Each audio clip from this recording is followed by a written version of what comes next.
About 2/3 of schizophrenia sufferers live with voices, imaginary people who speak to them, typically to insult and threaten.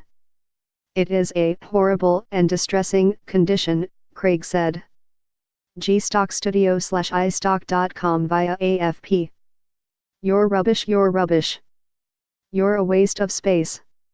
The computer avatar pulls no punches as it lays into the young woman, a schizophrenia sufferer, facing the screen. Can you go away, please? The woman asks, timidly at first. But after some time, emboldened, she asserts, I am not going to listen to you anymore. The exchange is part of an innovative treatment developed by specialists in London and Manchester for people with schizophrenia who hear voices. And it seems to work, the team reported Friday.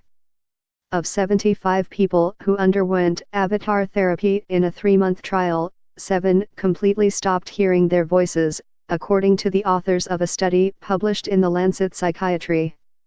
In the group overall, there were really large and significant decreases in the amount of distress people felt in relation to their voices, the number of times a day they heard the voices, and the extent to which they felt overpowered by the voice, said lead author Tom Craig of King's College London.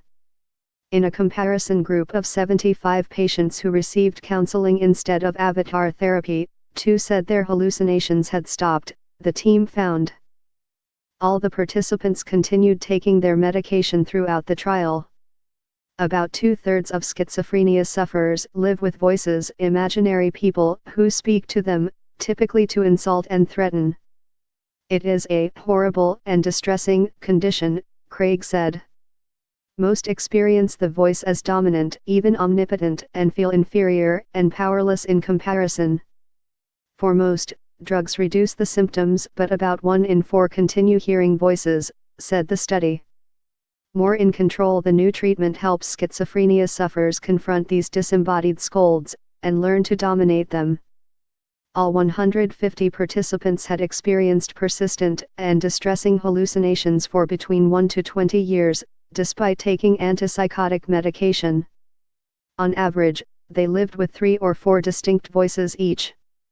In the first step, a therapist would help the patient create a digital computer simulation, or avatar, of the main voice, plaguing them, mimicking what it says, the pitch and tone of its speech, and recreating what they imagined its face would look like.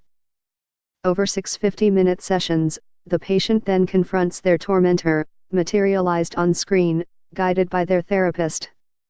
The therapist, in a different room, uses a microphone to address the patient over the computer speakers, as well as voicing the avatar's on-screen tirade.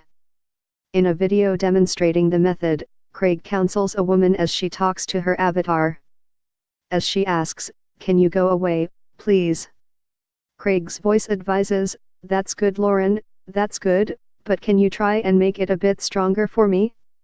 Sit up, look at him, and tell him to go away, okay?" As the therapy advances and the patient learns to become more assertive, the avatar starts conceding ground, and eventually acknowledges the person's strong qualities. The whole experience changes from something that's very frightening to something that's much more in the person's control, Craig explained.